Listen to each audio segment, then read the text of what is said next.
Welcome back. Sorry, I've missed I think a week or two of videos.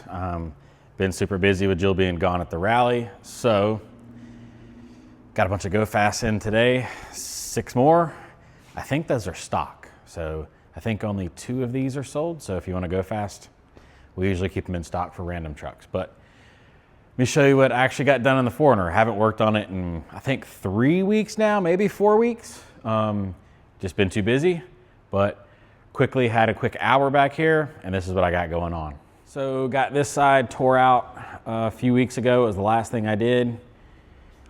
Today, I tore apart the passenger side, the short axle side, and pulled the third member out of it. So third member is out of that now. Rear end's been tore apart forever, but that is out of the front. Wherever that's out of the rear. All the parts apart.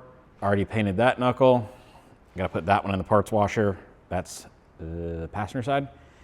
Put it in the parts washer, clean it up, sandblast it, or I should say media blast it with walnut shells, and then we'll paint it up too. Quick down and dirty of what I got done really fast on this thing.